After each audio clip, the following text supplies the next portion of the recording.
জামাতে ইসলামী সনদ সম্পর্কে কি কোনো ধারণা আপনাদের রয়েছে? সেই মসজিদ দাঁড়িপাল্লা মার্কা একটা ভোট চাই।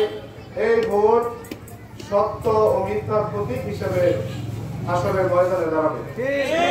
আপনার মসজিদে আপনি ওয়াজ মাহফিল করবেন, আপনার মাদ্রাসায় আপনি একটি জাতীয় কর্মী বাংলাদেশ ছাত্র শিবিরের বাংলাদেশ ইসলামী ছাত্র শিবিরের সেই ভূমিধ্বস বিজয়ের আগামীতে বাংলাদেশ জামাত ইসলামী রাষ্ট্রীয় ক্ষমতায় গেলে এই দুর্নীতি মুক্ত বাংলাদেশ গড়া হবে ইনশাআল্লাহ।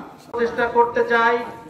এটা আমরা যেরকম মুখে বলি, আমাদের যে স্লোগান নিয়ে কাজ করতেছে, আমাদের নেতা যদি রাষ্ট্র গঠন করতে পারে, সংসদ গঠন করতে পারে, তাহলে কিভাবে খাইবেন, সব পথে থাকবেন ইত্যাদি ইত্যাদি। হিন্দু মুসলমান এই বাংলাদেশকে একটি সুন্দর বৈষম্য মুক্ত এবং আদর্শ সমাজ আমার পরিচিতি দিয়ে দিছে, সবাই আমাকে চিনে। হিন্দু এবং মুসলমান এই যে বিদ্বেষ সৃষ্টি করছে মুখে মুখে, এটা সম্পর্কে উনি বলছে। তো লোক, লোক মানে জনগণ, জনগণ মানে আল্লাহর বান্দা বলছে কোরআনের ভাষায়।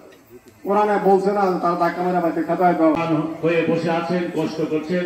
সেই জন্য আবারও আপনাদেরকে যে আমাদের গাজীপুর জেলার এই আসন থেকে উনি